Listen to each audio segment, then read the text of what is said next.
it up already. Okay, Betty Matthews, thank you.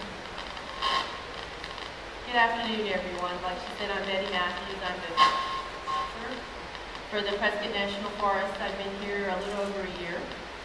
And so Joe is going to be ready to give you the latest update. And I have to say, I thought I'd be here tonight really delivering some good news. But we've had a change of situation because of the terrain and the fire out there. And so Joe's going to share that information with you. So I don't want to upset everyone. There's nobody that's lost their lives, nobody else has lost their homes, but we've got some pretty serious situations out there, and we're going to share that with you tonight. And then we'll have some Q&As at the end, and we'll be available to talk about, you know, all this information is just developing, and so we're trying to get our strategies and things together as we move forward with this in the next few days. So just bear with us, let us share this information with you, and then we'll try to take your questions after Joe is finished with this presentation. Okay, I hope this speaking lasts long enough. My name is Joe Reiners. I'm the incident commander for the Type 1 team that's here to manage this fire. Just a short time ago, we got some information, and I hate to be the bearer of bad news, but I'm going to give it to you as straight as I can. What we have here is, this is what we're dealing with out here right now. The fire started down in this area, right in here, around the what? This is Crown King. Yeah, let's do this. Crown King's right here. This is your fire. This Gladiator mine is right up in here, so you know where things are at a little bit. That's the name of the fire, the Gladiator Fire. Okay. This is the 58 road that comes in, and it goes all the way out here. It comes into the back of town here. Okay, so everybody kind of understand where you're sitting at on the map. Okay. Yesterday, this fire looked about like this. Just where my hand is covering in here. And we've had some growth overnight down in these areas. And then today, it has grown down in here. This is the fire perimeter as of about an hour or two ago. So this is the latest we've got as far as map goes. Okay, this is still moving around down here. It's crossed Poland Creek. And what we're kind of worried about here is that it might come around. This is the old Lane 2 fire is down here. So it's down in that, moving around a little bit.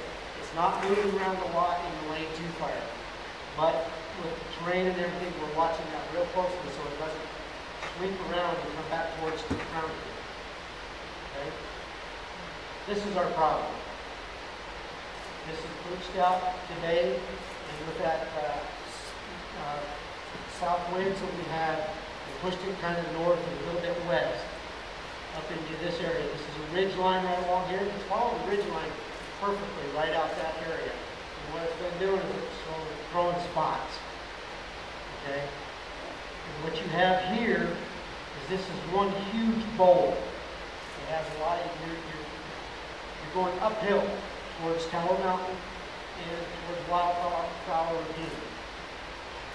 So our biggest fear right now is that we've thrown, this fire has thrown spots down here at the bottom of the canyon.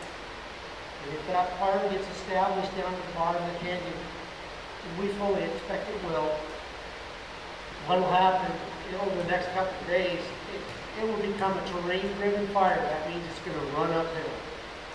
And I'm afraid what's going to happen is it's going to run up here in about 1 to 4 days. We will probably be right up along the road, right up at Tower Mountain.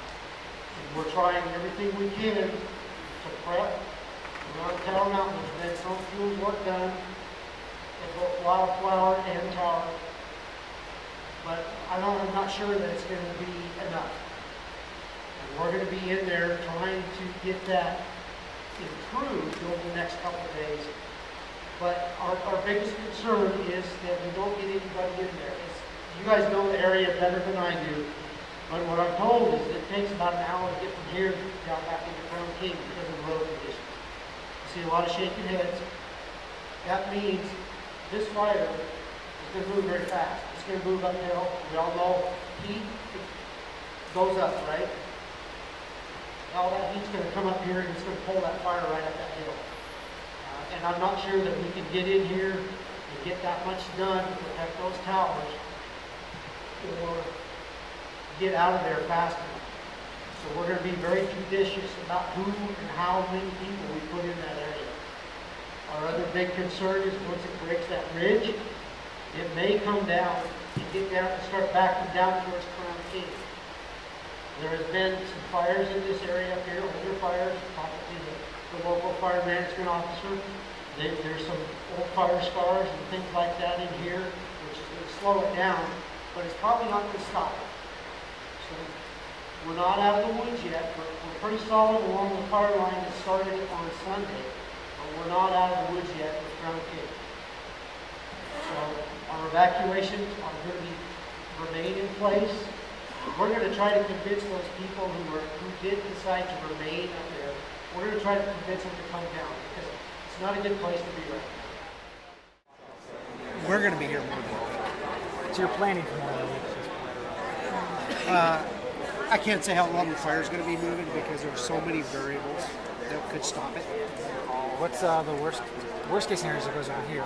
Is it the wind that's driving it right now? It was wind driven today. And then the next couple of days, the wind is supposed to die down a little bit, but this is going to become more terrain driven because with the southwest wind, this is fairly sheltered.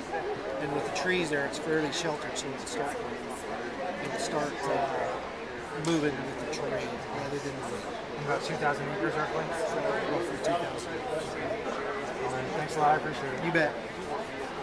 So, do you have, I'm sorry, do you have any idea when you'll know, like when you're out of trouble range? Or, I mean, are we looking at the next 48 hours are the highest dangerous? Well, we're anticipating, worst case scenario will be it takes off tomorrow.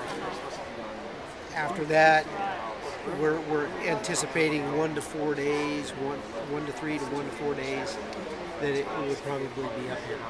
Okay. And that even is confirmed by the local FM law. Okay. He was anticipating. Now, with the Lane Fire, it was Tony Shaka's team. Have you been in consultation with him on? Yeah, in fact, I sent him a text today. So has that been helpful? Just I his haven't heard back from with him. the He's on terrain? another fire right now. Right. So he's out as a safety officer on another fire right now. Yeah, we talked. And even the fires I was dealing with last year, I was talking to ICs who had been on those same type fires or in the same area. And you're actually really familiar with Arizona since you're up from Williams and that kind of thing. And this kind of terrain is not unexpected for you. It's just difficult. No, this is what we deal with in this kind of mountain terrain. And so, is it unexpected? No. Is it tough? Very much so. Do you have any idea how many firefighters you actually have fighting right now? I could get you the exact number, but I haven't looked at my what we call the 209. You can look at it on the 209. In fact, we can get you that number, and I'm estimating anywhere from 400 to 600 people. 600. Okay. And are you expecting to call more in? We're gonna if it does starts doing this stuff up in here, there's gonna be a lot more. Okay. And depends on how it moves. If it keeps moving in two directions, who knows? Thank you so much for all you're doing. It's nice meeting you.